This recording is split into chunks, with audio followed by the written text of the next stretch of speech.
Bonjour, bienvenue sur l'épisode numéro 4 de Factuel. Nous recevons aujourd'hui deux journalistes pour parler du traitement médiatique de la situation à Gaza depuis 2 ans maintenant.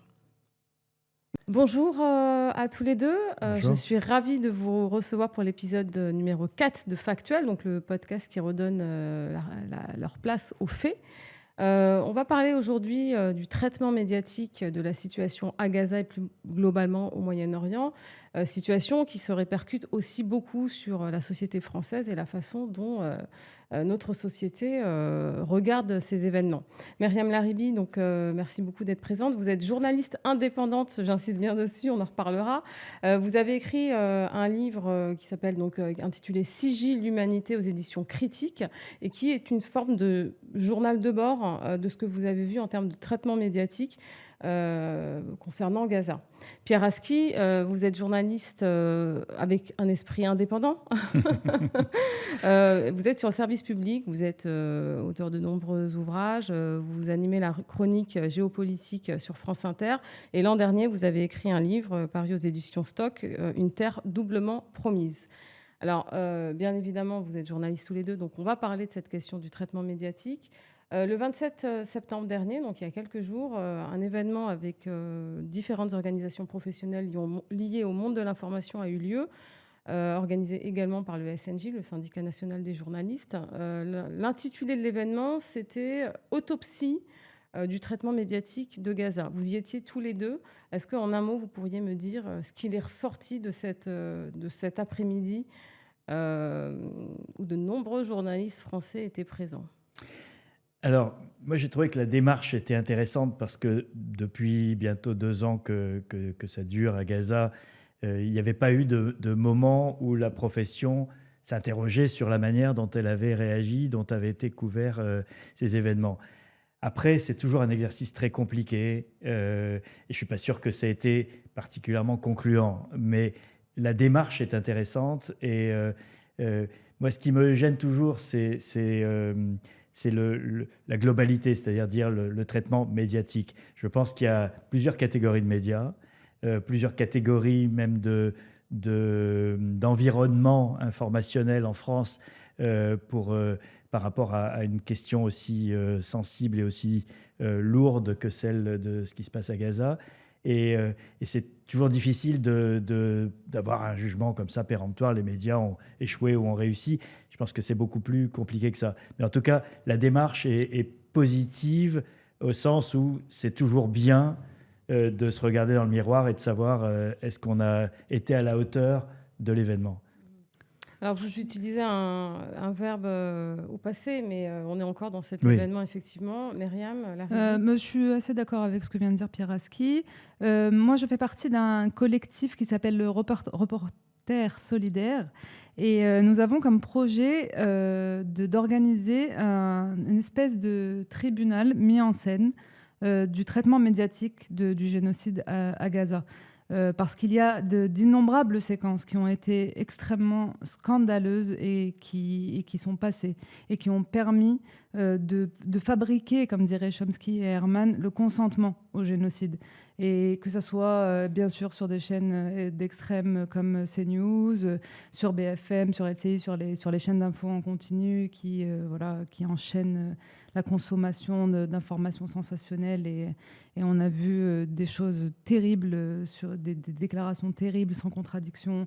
Le fait d'inviter sans arrêt les porte-paroles israéliens, notamment le porte-parole de l'armée israélienne francophone, Olivier Rafovitz, etc. Mais même sur le service public, on a vu des séquences absolument lunaires. Donc il va falloir faire le bilan de tout ça, je pense. L'événement dont vous avez parlé, qui a eu lieu samedi dernier, il y avait, bien sûr, des critiques, etc. Mais je pense que ça mériterait vraiment quelque chose de beaucoup plus...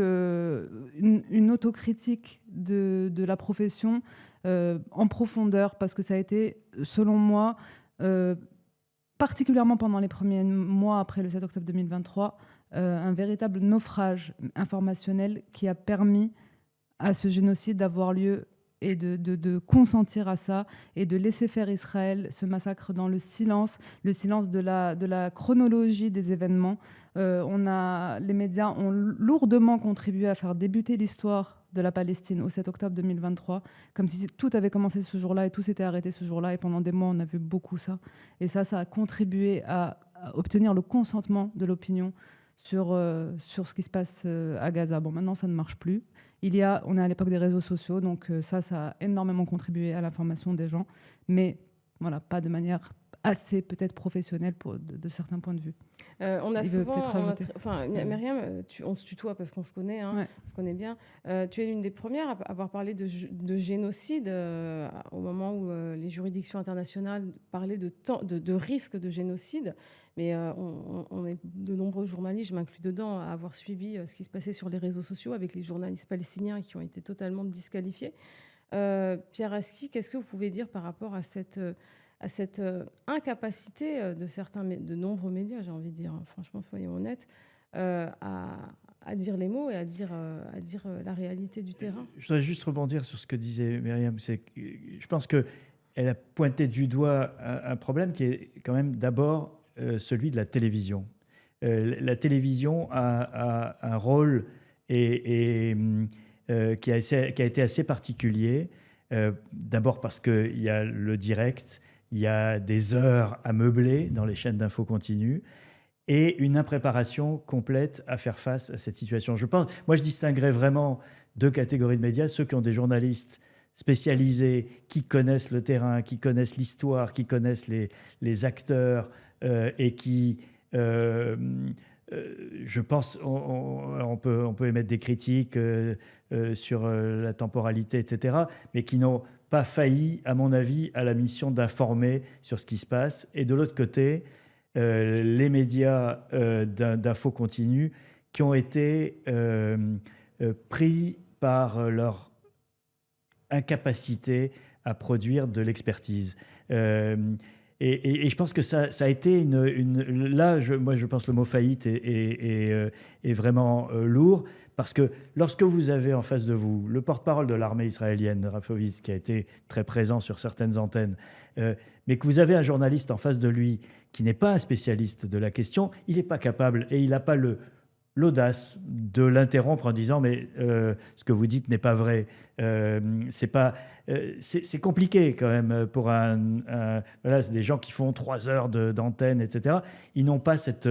ça, c'est la faute des télés, de mettre des gens qui ne sont pas nécessairement capables de le faire. Mais je pense que, franchement, moi, je suis allé à Gaza la première fois en 1981. Donc ça fait plus de 40 ans que j'ai été correspondant à Jérusalem pour Libération au moment des accords d'Oslo. Je pense que j'ai et on est un certain nombre dans la presse française à avoir ce type d'expérience. On a le recul, la connaissance historique, la connaissance du terrain, qui est quand même très importante. Gaza, c'est abstrait quand on n'y est jamais allé. Hein, moi, j'allais manger du poisson au port de Gaza quand j'étais correspondant. Et je pense qu'on a un rapport avec le lieu et avec les gens qui n'est pas le même. Et ça a été, je pense, une énorme difficulté. C'est des journalistes non préparés qui ont acheté le narratif dominant selon les époques. Ça a un peu changé avec le temps. À l'arrivée, je pense que...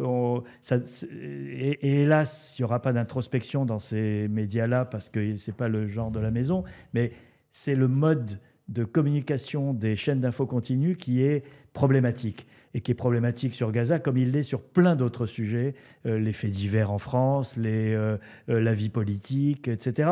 C'est-à-dire cette idée permanente d'avoir ces plateaux où on est là pour s'engueuler sans faire avancer les faits, puisqu'on est là sur le factuel. Et ça, je trouve que c'est un énorme problème. Le deuxième, c'est effectivement la question qui était très importante à un moment de la légitimité des journalistes palestiniens à Gaza. Parce qu'il y a eu une tentative de les délégitimer de la part de l'armée israélienne qui a sorti des accusations, etc. Et qui aboutissent 2 ans après à des gens qui peuvent dire il n'y a pas de journalistes à Gaza. Et à leur massacre aussi, il faut le dire quand même. Oui, même. bien sûr. Et au fait que Gaza est fermé à la presse internationale, ce qui est aussi sans précédent sur une durée aussi longue. Donc là, il y a eu, heureusement, malgré tout, une certaine résistance, c'est-à-dire que les journalistes palestiniens ont continué d'intervenir dans des médias en France, et certains d'entre eux ont été primés, comme Rami qui a été primé à Bayeux. Moi, j'étais moi-même dans un jury d'un prix où on a récompensé les journalistes palestiniens. Il y a eu ce piège qui était de dire il n'y a pas de journalistes à Gaza que nous a tendu l'armée israélienne n'a pas fonctionné. Alors, c'est intéressant ce que vous dites plusieurs choses, mais il y a un point qui m'interpelle, c'est qu'en creux, vous parlez de la configuration des médias français avec cette fameuse concentration qui fait que effectivement les intérêts ne sont pas forcément dédiés à l'information, au fait de relater l'information. Mais Myriam Larrivé, est-ce que vous direz que c'est uniquement une question de configuration parce que je dis ça parce que, et en même temps je fais le lien avec le deuxième point que vous avez abordé, les journalistes palestiniens ont été discrédités, aujourd'hui massacrés. Et en même temps, je pense à Clarissa Ward, journaliste de CNN, qui est présentée comme la première journaliste occidentale en décembre 2023, qui va enfin à Gaza et qui va du coup pouvoir raconter ce qui se passe, comme s'il fallait une espèce de légitimité occidentale pour faire du journalisme. Voilà, je voudrais bien t'entendre sur ce point. Oui, ça a été frappant, c'est-à-dire quand Clarissa Ward s'est rendue à Gaza 1 heure, escortée par les Émiratis, je crois, c'était waouh, il se passe quelque chose à Gaza. Enfin, c'était fin décembre 2023, comme si tout le monde découvrait ce qui se passait à Gaza ici dans les médias occidentaux dominants. Quand je parle des médias, je parle bien sûr des médias dominants, c'est-à-dire de ce dont on parlait tout à l'heure, c'est-à-dire les chaînes d'infos en continu, le service public, mais en particulier les grosses chaînes d'information. Donc quand je fais ma critique, elle concerne bien sûr surtout cela, pas des journalistes spécialisés évidemment, ou des journaux indépendants, des médias indépendants. En fait, le dénigrement des journalistes palestiniens et le consentement au fait qu'Israël a interdit les journalistes internationaux fait partie intégrante, pour moi, de la déshumanisation des Palestiniens, de la stratégie de déshumanisation des Palestiniens, du peuple palestinien en général, de la part d'Israël. Et à cela, les médias dominants qui, en plus de l'ignorance dont vous parliez, Pierre, il y a une forme d'engagement en faveur d'Israël qu'on a pu constater pendant des mois, du moins. Aujourd'hui, la situation a tellement dépassé toutes les limites de l'entendement qu'ils essayent, qu'on a vu depuis que le président Macron s'est rendu à Rafah en mai, etc. Il y a un changement qui s'est opéré à ce moment-là, avec un peu plus de visibilisation de la souffrance palestinienne, mais c'était en mai 2025. C'est-à-dire on a eu 1 an et demi moi je parle de militantisme pro-israélien pour justifier ce qui se passait à Gaza et aider, en fait, le fait d'inviter systématiquement, et encore, en fait, je dis que ça a changé, mais ça n'a pas tellement changé. Là, Macron reconnaît l'État de Palestine. Qui on invite? L'ambassadeur d'Israël. Je veux dire, les Palestiniens ne sont pas là, en fait. Rami Abu Jamous, on le voit de temps en temps. On voit de temps en temps, en fait, les voix palestiniennes, à part quelques-unes. Je veux dire, qui voit-on de nos voix? Des voix des gens qui se positionnent d'un point de vue... du point de vue du dominé. Elias Sambar, on le voit très peu. Je ne l'ai pas presque pas vu. Mais dans la même semaine, moi je suis à France Inter, il y a eu l'ambassadeur israélien et le lendemain, il y avait Elias Sambar qui a été ambassadeur de Palestine auprès de l'UNESCO et qui a une voix palestinienne totalement légitime. Oui, totalement, mais c'est extrêmement minoritaire. C'est-à-dire que c'est déséquilibré. En fait. Malgré tout, j'ai du mal à ne pas faire la distinction entre les médias. Parce que si on prend la presse écrite, je suis désolé, Le Monde ou Libération ont eu des couvertures qui ont été, dès le début, et assez rapidement en tout cas, à la hauteur de la situation, factuellement véritable. On peut leur reprocher telle ou telle chose, telle ou telle une, ou telle prise de position, ou retard à l'allumage, etc. Mais avec des gens qui ont une vraie connaissance du terrain et qui ont raconté les choses telles qu'elles sont. C'est vrai que ce n'est pas les médias dominants, que ce n'est pas eux qui ont façonné la réaction, mais moi, j'ai toujours du mal sur les médias. Il n'y a pas un... Non, mais en fait, là, on n'est pas en train de faire des études de cas. Mais si vous lisez, par exemple, les articles d'Acrimed, les articles d'Arrêt sur Image, qui, eux, ont fait des études de cas, vous avez vraiment des démonstrations par A plus B que le temps d'antenne accordé aux voix israéliennes ou pro-israéliennes est largement dominant. Et c'est pas seulement sur les chaînes caricaturales type CNews, c'est aussi sur le service public, sur France Info. Il y a un article très récent d'Acrimed sur France Info sur la manière de traiter. Sur le Parisien, par exemple, des journaux comme Le Parisien, on peut dire que Le Parisien fait partie de la fabrique de l'opinion. Le Parisien, vous le trouvez dans tous les PMU, etc. Vous voyez le traitement. Moi, j'ai participé à un article écrit par Acrimed. Vous avez, par exemple, au moment de l'accord de cessez-le-feu en janvier, à 4 pages du Parisien, vous avez 3 pages complètes consacrées aux otages, parce qu'il y avait l'accord sur les otages, donc c'était le cessez-le-feu de janvier. Et vous aviez une demi-page, un tout petit article de 4 colonnes consacré à Gaza, sur les 4 pages, et dans lequel on entendait un seul Palestinien parler. Et l'autre moitié de la page, c'était une pub pour Picard qui disait « Mangez sur le pouce sans que ça vous coûte un bras ». C'est juste pour vous donner un cas, par exemple. C'est quand même extrêmement choquant, en fait. Ouais. C'est parlant, en fait. Le Parisien a été analysé par Acrimed sur tous les mois depuis le mois d'octobre. Il faut regarder ces sites-là comme Acrimed et Arrêt sur Image pour voir la gravité de la situation, en fait, et le niveau d'offense faite au peuple palestinien qui est martyrisé et qui est sous génocide depuis octobre 2023 et qui est déshumanisé par la majorité des grands médias qui fabriquent l'opinion. Je suis désolée. Bien sûr, si vous me dites Le Monde, si vous me dites le service Proche-Orient du Monde, Libération, Check News a fait du super travail. Il y a des bonnes choses sur France Info, il y a des bonnes choses sur France Inter, mais disons que là, on est en train de parler, je pense, du paysage médiatique dans ce qu'il est influent, en fait. Et je pense que malheureusement, le métier devrait vraiment faire une profonde introspection par rapport à avoir contribué à faciliter les choses au gouvernement israélien. Je pense qu'il y a un élément qu'il faut intégrer dans la discussion, c'est l'impact du 7 octobre. C'est-à-dire que je pense que beaucoup de médias, beaucoup de journalistes ont été, pendant une première période très longue, réticents à critiquer Israël en raison du 7 octobre et en raison de l'impact et des images du 7 octobre. Et du fait qu'il y avait aussi des otages français, des victimes françaises ou franco-israéliennes à ce moment-là. Et ça, je pense que ça a joué énormément avec cette idée que, le narratif, comme on dit, israélien sur le fait qu'Israël était une victime et donc faire commencer l'histoire le 7 octobre a pris pendant un certain temps et a été assez efficace.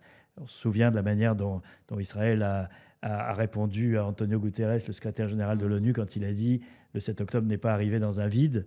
Ce qui était factuellement indiscutable, mais ils ont demandé sa démission.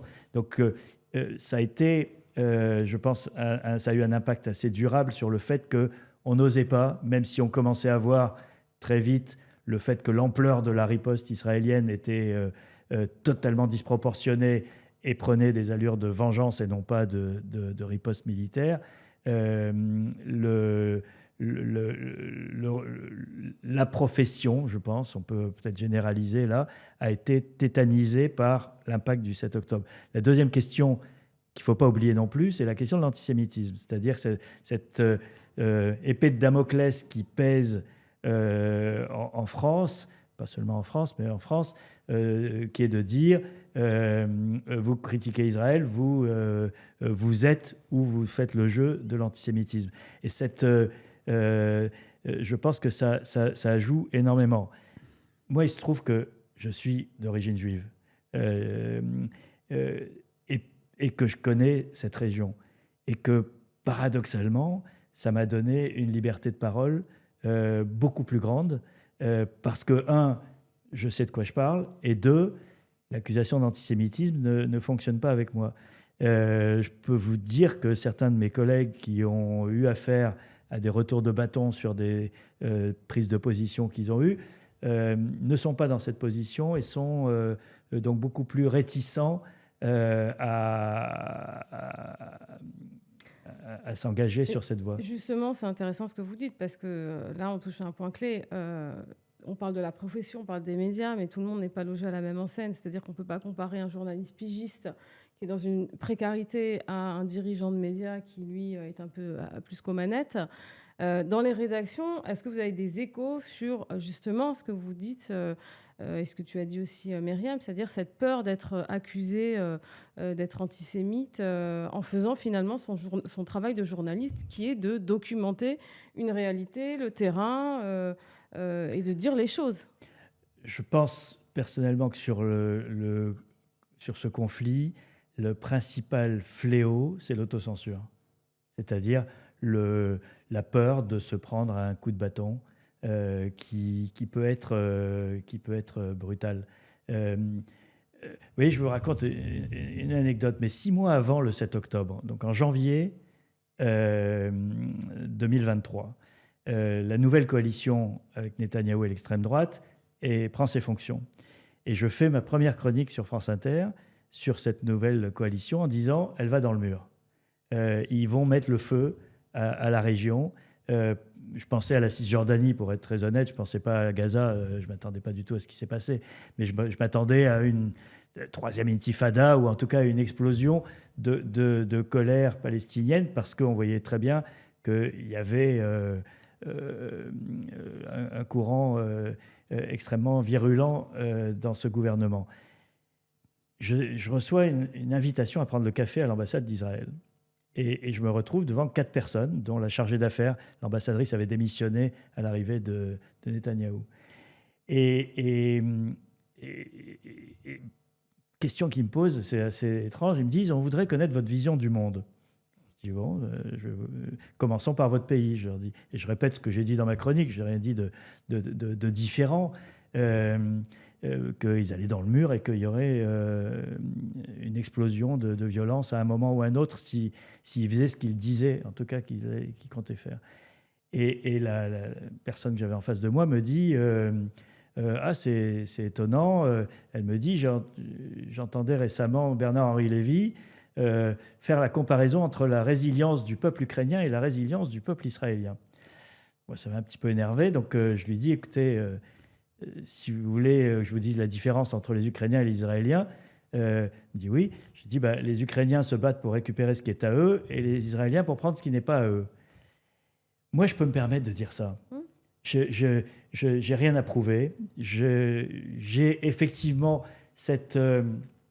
c'est difficile de dire ça et c'est très presque paradoxal, mais le fait d'être juif me permet de dire des choses que je pense la majeure partie de mes collègues non juifs n'oseraient jamais dire à un diplomate israélien. Mais pourquoi tout le monde devrait pouvoir dire ça? En fait, je ne vois pas ce qu'il y a. Moi, oui, je n'ai pas de problème. Bon, après, moi, je suis indépendante, je suis en précarité et j'assume mes idées. Mais tout le monde devrait pouvoir dire ça. Pourquoi on est accusé? Ce que vous avez dit, qu'est-ce que ça a à voir avec... Parce que l'antisémitisme est la plus grande infamie dans notre société. Oui. Parce qu'il y a le poids du souvenir, de la Shoah, de l'histoire. Et tout ça... pèse sur des gens qui n'ont pas nécessairement envie de rentrer dans un combat ou dans l'affirmation d'une position tranchée. Moi, je sais que par mon âge, mon expérience et ma situation personnelle, je peux me permettre de faire ça et je n'ai aucune hésitation à le faire. Et je pense que ça change beaucoup de choses. Il faut en être conscient, il faut être lucide sur ce point. Ouais, moi j'ai entendu, je ne sais pas si vous avez entendu parler de ça, mais on m'a dit, je ne peux pas dire où, mais on m'a dit qu'après le 7 octobre, il y avait eu des cellules psychologiques dans les grands médias pour soutenir les journalistes qui étaient terrifiés d'être traités d'antisémites, justement. Est-ce que vous avez... Non, je n'ai pas entendu ça. En tout cas, je n'ai pas vu ça à Radio France. En tout cas, il y avait une autocensure, ça c'est évident. On a des journalistes... Oui, bien sûr. On connaît des gens qui se sont fait... Alors, je pense que ça... Tu veux... Pardon, juste un mot. Je pense que ça s'est estompé avec le temps parce que l'ampleur de ce qui se passait à Gaza était devenue insupportable. Et en particulier, après la reprise des hostilités en mars, après le cessez-le-feu de janvier à mars. Le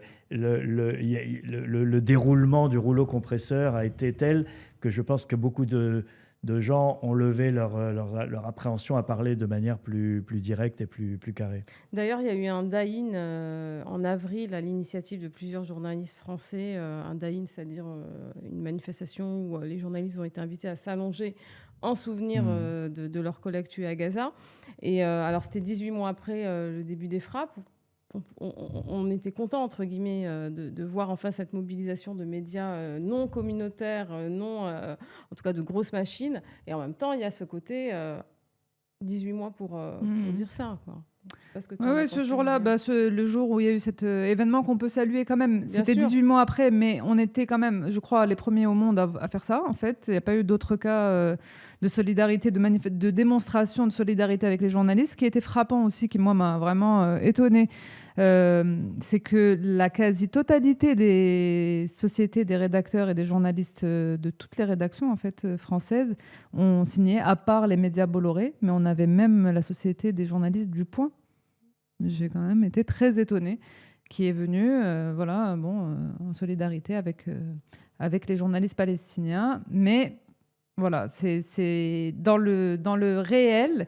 On devrait voir toute la journée des correspondants de Gaza qui font leur travail de manière extrêmement brave et courageuse et professionnelle. Il y a un film d'ailleurs que je vous recommande, que je viens de voir en avant-première, de Hélène Lamtrong, sur les journalistes particulièrement centrés sur l'équipe de l'AFP à Gaza, dont l'immeuble a été bombardé et qui maintenant a été exfiltré. C'est centré sur ces journalistes-là, mais pas seulement. C'est un film magnifique qu'il fallait faire. Et vraiment, je rends hommage à cette réalisatrice et à l'équipe qui l'a soutenue. Donc, il y a RSF, AFP, Arte, la RTBF, etc. Vraiment très très très bon film. Voilà, bon, un petit peu, bon, parce que je chicane, mais je chipote plutôt. Comment dire, un petit peu trop à la gloire de l'AFP à mon goût, parce que il y aurait des choses à dire sur l'AFP. Il y aurait des choses à dire, mais on peut dire qu'ils ont soutenu en tout cas leurs journalistes, et qu'ils ont fait ce film qui est vraiment très très bon film. Vous l'avez vu ? Oui, je l'ai vu. Oui. Alors moi, je ne l'ai pas vu, donc je me mettrai à la page. Myriam, on parle et Pierre, excusez-moi, on parle beaucoup des médias, mais il y a aussi la question politique liée aux médias. Tu as passé beaucoup de temps aux conférences de presse du ministère des Affaires étrangères, si je ne me trompe pas. Et de l'Élysée. Et de l'Élysée. Et tu es allé poser des questions, toujours les mêmes questions, toujours les mêmes questions dans le sens où... Toujours le même sujet, et Gaza. Tu n'avais pas toujours les réponses, donc tu répétais aussi oui, parfois je répétais les questions. Voilà. Les sanctions, par exemple. Est-ce que tu peux nous parler un peu... vous savez, Pierre, elle est allée très très souvent aux conférences de presse, et souvent tu essuyais des fins de non-recevoir, ou alors... on te répondait d'une manière extrêmement... les éléments de langage. Oui, moi je suis allée pendant plusieurs mois, toutes les semaines, au Quai d'Orsay et à l'Élysée. Donc j'allais le mercredi à l'Élysée et le jeudi au Quai d'Orsay pour poser des questions sur Gaza. À l'Élysée, j'étais la seule, on peut dire pratiquement la seule, à de rares exceptions près, à poser des questions sur ce qui se passait à Gaza. La plupart du temps, j'avais des éléments de langage. Quand ils me voyaient, ils savaient que ça allait parler de Gaza, donc ils avaient des éléments de langage déjà préparés. J'obtenais jamais de réponse claire à mes questions. C'était la France fait ce qu'il faut, ne vous inquiétez pas. De toute façon, on n'est pas belligérant. Pourquoi vous insistez là-dessus voilà, moi je revenais toujours poser des questions sur les crimes de guerre qui étaient commis, pour redire le bilan, etc. Et en fait, j'ai été confrontée là, puisque tu voulais qu'on parle des médias, j'ai été confrontée là plus au rejet des confrères, entre guillemets, qu'à celui des conseillers des ministres. Les conseillers des ministres, ils sont là quand même pour faire de la com, ils peuvent pas me virer, en fait, j'ai la carte de presse, donc ils peuvent rien faire, donc ils sont obligés de me supporter. Et en fait, on a été confrontés, moi et un ami collègue journaliste, Jamil Sanli, à l'hostilité de ce qu'on appelle les confrères. Je mets entre guillemets, parce qu'il y a une collègue, une consoeur à qui j'ai dit, qui m'a agressée pratiquement verbalement en me disant mais pourquoi tu viens tout le temps, tu poses des questions qui durent trop longtemps, 2 minutes, hein, voilà, c'était ça. Je relançais, tu relances, tu n'as pas relancé, tu vas t'asseoir, tu refais la queue, J'ai été confrontée à un journalisme de cours, un journalisme de connivence, où j'ai vu les accointances avec les conseillers des ministres, avec la ministre, la porte-parole du gouvernement de l'époque, Prisca Thévenot. Voilà, j'ai vu des choses qui montrent qu'il existe réellement un journalisme de classe, de cours. C'est des gens qui ont fait les mêmes études, qui ont fréquenté les mêmes écoles, qui viennent des mêmes milieux sociaux et qui à la fin se retrouvent journalistes à BFM ou LCI ou conseillers de Macron ou de la porte-parole du gouvernement. Et cette journaliste donc, qui m'a prise à partie, je lui ai dit, est-ce qu'on peut se parler calmement entre collègues? Elle m'a dit, on n'est pas des confrères, on ne fait pas le même métier. Et elle est partie avec beaucoup de mépris. Oui, oui, et pour rien. J'ai juste posé. Encore une fois, j'étais là. Et en fait, ma façon de faire et la façon de faire de mon ami, c'est-à-dire à ne pas juste poser une question et aller s'asseoir, mais relancer quand on n'a pas de réponse. Quand je leur dis, par exemple, vous appliquez des sanctions contre le Venezuela depuis 2017, sans discontinuer. Depuis que Macron est au pouvoir, vous appliquez des sanctions contre le Venezuela. Aucune sanction n'est prise contre Israël. Est-ce que vous estimez que les droits de l'homme, la situation des droits de l'homme est plus détériorée au Venezuela qu'en Palestine, qu'à Gaza? Là, ils sont bloqués, en fait. Ils ne savent pas quoi me répondre. Donc, moi, on ne me répond pas, je relance. C'est-à-dire, non, réponds, je viens de te poser une question qui est extrêmement précise.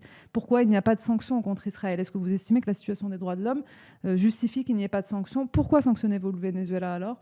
Voilà, des choses comme ça. Je pense que ce n'est pas une interview, parce on m'a accusé de transformer ça en interview. Ce n'était pas une interview, mais je profite de ce moment privilégié où les journalistes, une fois par semaine, on a 40 minutes avec le porte-parole du gouvernement. Je ne vais pas servir de crachoir à leurs éléments de langage. Ce n'est pas ma façon de voir le journalisme. Est-ce que, bon, là, aujourd'hui, on est sur un génocide documenté.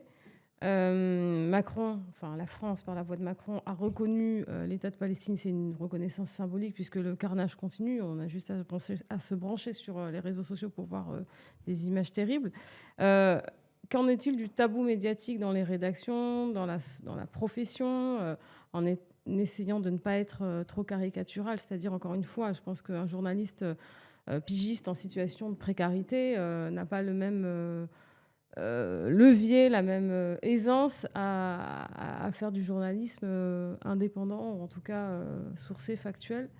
Alors, je pense, pour rebondir sur ce que disait Myriam, que le fait que le gouvernement aujourd'hui reconnaisse l'État de Palestine et a changé en partie son discours sur la question, y compris Macron lui-même qui a parlé de barbarie et qui a employé des mots assez forts par rapport à ce qui se passe à Gaza, désinhibe un certain nombre de journalistes et leur permet de dire des choses avec sans doute moins d'autocensure que ce que je disais tout à l'heure. Parce que à partir du moment où vous êtes en phase avec ce que dit le pouvoir, on ne peut plus vous lancer les mêmes accusations ou faire les mêmes reproches que lorsque vous êtes seul à le dire sur votre chaîne ou dans votre journal. Donc de ce point de vue-là, ça a permis, je pense, une couverture un peu plus équitable des choses.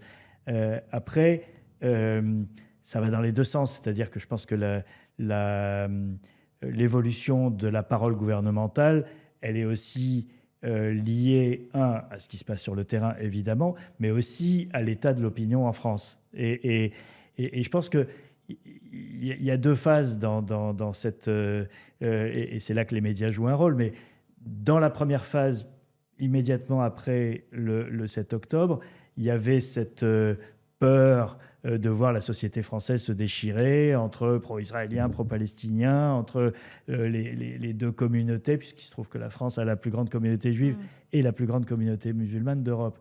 Et que beaucoup de la prudence a été due à cette crainte d'importer le conflit, comme on dit généralement. Que ça ne s'est pas passé, même s'il y a beaucoup de choses à dire, mais ce n'est pas le sujet. Et qu'aujourd'hui, on est dans une phase, depuis le début de l'année, depuis le mois de mars, je disais, depuis la reprise de l'offensive israélienne, il y a une phase dans laquelle on peut parler des choses telles qu'elles sont et la parole gouvernementale est plus adéquate. Je pense qu'il y a eu un vrai tournant de ce point de vue-là. qui se rajoute à une chose, et je pense que ça joue dans l'attitude d'Emmanuel Macron, c'est le fait de se mettre en cohérence avec ce qu'on dit sur l'Ukraine. C'est-à-dire que le reproche des deux poids, deux mesures, des doubles standards qui est connu et qui fait qu'on ne peut pas dire il faut dire le droit dans le cas de l'Ukraine et s'asseoir sur le droit dans le cas de la Palestine. Et ce grand écart qui est apparu au grand jour et qu'on ne peut pas nier après le 7 octobre, je pense que ça joue dans l'attitude d'un certain nombre de gouvernements occidentaux, dont celui de la France, de se dire, surtout avec Trump à la Maison-Blanche, de se dire, en gros, on ne peut pas, face au reste du monde et à notre opinion publique, faire ce grand écart éternellement. Et je pense que c'est un élément qui n'est jamais explicité, mais qui est une des raisons de l'évolution de l'attitude du gouvernement français. Merci. Myriam, qu'est-ce que tu as à en dire sur ce tabou? Et finalement, c'est une question pour un peu conclure la discussion. Quel est l'avenir de nos médias en France, pas seulement sur cette question de Gaza, mais là, on sait très bien qu'il y a eu un avant et un après 7 octobre. Oui. Sur ce que vient de dire Pierre, je suis totalement d'accord. C'est-à-dire qu'il y a eu un effet d'encouragement des médias français à mieux traiter la question depuis que le gouvernement a pris des positions plus claires là-dessus, sur la reconnaissance, etc. Moi, je trouve que, moi, de mon point de vue, on est très loin d'être à la hauteur de la situation dans le traitement médiatique. Moi, j'ai un point de vue vraiment, anticolonial, en fait. Et ça, je pense que c'est un terme qui n'est pas assez intégré. Pas du tout. En fait, c'est vraiment c'est un euphémisme de dire ça. On est loin de ça. Au contraire, on est dans une société ici dominée par une élite qui est, selon moi, imprégnée par l'impensé colonial. Je développe ça dans mon livre. C'est-à-dire qu'on ne traite pas cette question comme elle devrait être traitée dans la réalité et comme la considère la majorité des peuples du monde.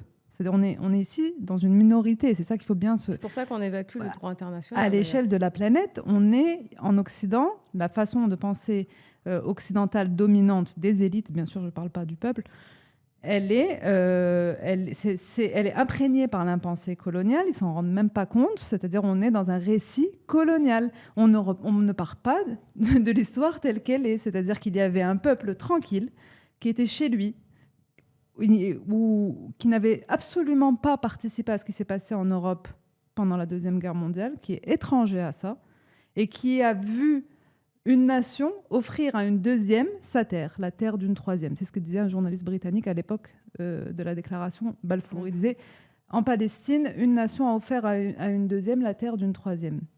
Et donc les Palestiniens ont vu débarquer cet État colonialiste, brutal. Ils vivaient...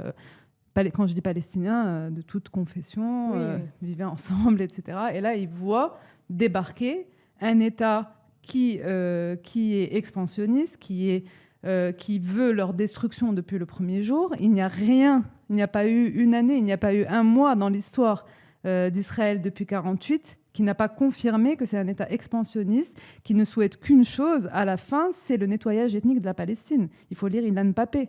C'est même un peu avant 1948, c'est-à-dire on est dans un projet qui est celui-là, celui d'un nettoyage ethnique. Et donc les médias, ils ne seront bons, de mon point de vue, que quand ils raconteront l'histoire de ce point de vue-là, qu'il y a un colonisateur et un colonisé, un dominant, un dominé, et aujourd'hui des génocidaires et un génocidé. On est dans une société israélienne qui est... je voyais les sondages, 86% des juifs israéliens sont pour le nettoyage ethnique de la Palestine, c'est-à-dire pour l'expulsion des Palestiniens et des Arabes, ce qu'ils appellent Arabes israéliens, ce que je trouve déjà raciste comme terme, mais des Palestiniens d'Israël.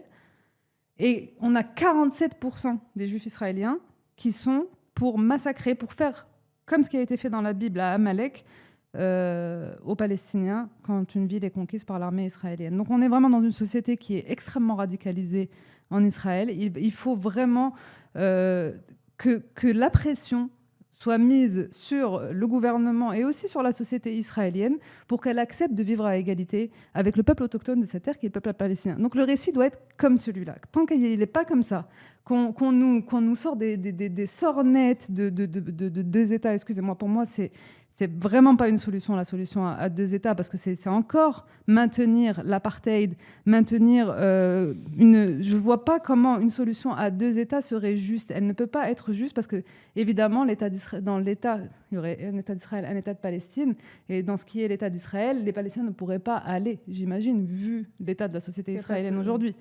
Donc, pour moi, l'objectif, c'est l'égalité et le vivre ensemble. C'est la seule chose logique et juste. Les Palestiniens ont le droit de retourner chez eux, les réfugiés palestiniens ont le droit de retourner chez eux. Voilà, moi je viens d'Algérie, je crois que je l'ai déjà dit. Je n'imaginerais pas qu'aujourd'hui, il y ait deux États, un État algérien, un État français, dans lequel je ne pourrais pas aller. Donc, je ne vois pas, en fait, cette solution à deux États pour moi. Voilà. Donc, le récit doit être refait. Et bon, comme disait Pierre Aski, malheureusement, on a des médias qui suivent les gouvernements au lieu d'être, eux, à l'initiative juste de la vérité, en fait, de la chronologie. Rétablissons la chronologie. Et voyons. Juste un bémol. Juste pour finir rapidement. Oui, juste un bémol sur... je pense que la raison pour laquelle l'Occident a un regard qui n'est pas le même que celui du reste du monde, c'est la Shoah. C'est-à-dire que la Shoah s'est produite ici, elle est le fait des Européens sur les Juifs, et elle imprègne toute la manière de voir le monde, parce que c'est la barbarie suprême du XXe siècle. Et ça conditionne tout le regard que l'Occident a eu sur cette histoire israélienne, et qui n'est pas évidemment celle que le reste du monde a. Et c'est en ça que je pense qu'il y a deux manières de regarder ça. Deuxième petit point, moi je pense que les deux États sont au contraire la seule manière d'éviter l'apartheid. Parce que un seul État aujourd'hui, ça veut dire quoi? C'est un État dans lequel la partie israélienne de cet État commun sera beaucoup plus forte. Le rapport de force, il est évident aujourd'hui. Et donc, il se fera au détriment des Palestiniens de cet État commun.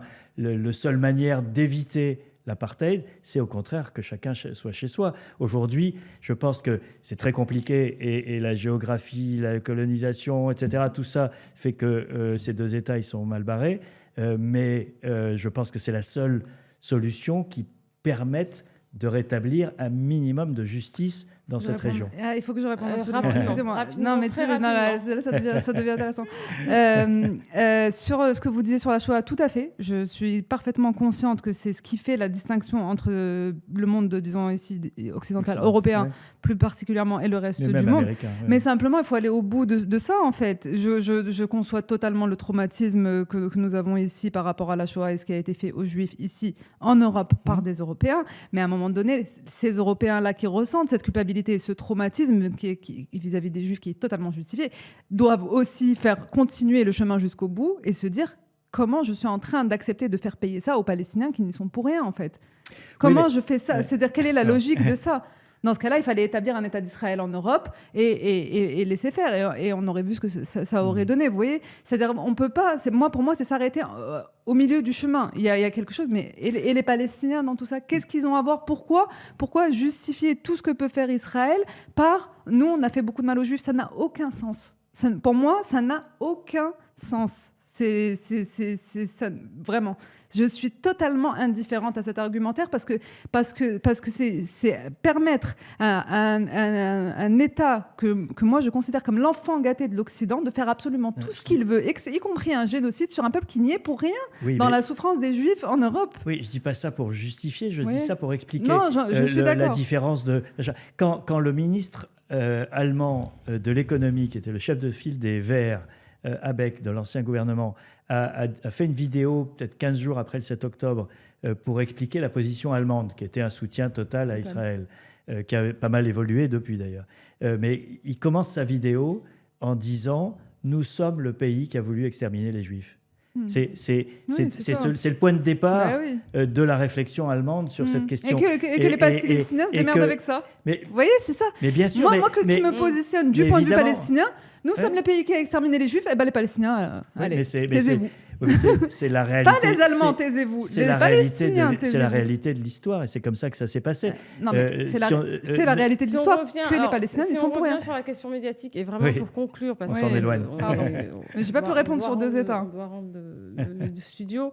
Est-ce que vous pensez que vraiment, mais très rapidement, les médias ont entamé un processus qui va les amener tout doucement à enfin être sur une approche factuelle de la réalité historique, politique également, mais alors vraiment... là, je nuancerai vis-à-vis de... Je rejoindrai ce qu'a dit Pierre Aski. Ça dépend de quel média. Je ne vais pas compter sur CNews, BFM, LCI, etc. pour faire une introspection.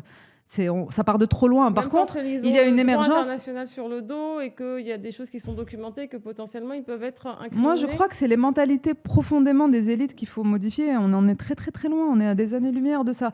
Donc, mon seul espoir est dans les médias indépendants. Vraiment. Moi, c'est ça que j'encouragerais les gens à consulter. Il y a un essor des médias indépendants qui ont fait un travail formidable pour beaucoup sur Gaza et sur les médias de type Acrimed, Arrêt sur Image, etc., qui font un travail d'analyse des médias pour rendre les gens plus intelligents sur leur relation à ce qui leur est servi dans les médias dominants. Et des médias comme Factuel qui essayent aussi de faire entendre d'autres voix. Moi, je plaiderais, pour terminer sur ce point, pour réhabiliter les médias d'expertise. Je pense que effectivement le système médiatique est dominé par les chaînes d'infos continues qui n'ont pas elles-mêmes un impact si grand, mais elles ont un impact indirect par le fait qu'il y a les réseaux sociaux embrayent, etc. Et elles fixent un peu l'agenda. Et alors qu'il y a des médias qui ont de l'expertise, qui ont les moyens et le personnel qu'il faut pour traiter correctement de cette affaire, mais qui n'ont pas ce poids-là parce que les 20 dernières années ont laminé tous ces médias. Et je pense que la conclusion qu'on devrait en tirer, c'est réhabilitons l'expertise. Et il y en a de l'expertise. Et franchement, l'expertise, elle ne s'est pas trompée sur cette affaire. Les journalistes spécialistes de cette région, dès le premier jour, ont réagi, à mon avis, à la hauteur de ce qui se passait. Simplement, on est dans une profession qui s'est énormément précarisée, on est dans des médias qui sont fragilisés et un système médiatique qui, lui, hélas, ne va pas changer. Je vous remercie beaucoup pour cette discussion passionnante. On retiendra donc que des médias qui font le job, c'est des médias qui sont tournés vers l'expertise, l'indépendance et la vérité historique des faits. Je suis bien contente de vous avoir reçu pour ce 4e épisode. Et je vous dis à la prochaine pour le prochain épisode de Factuel. Merci Nadia. Merci. Merci beaucoup.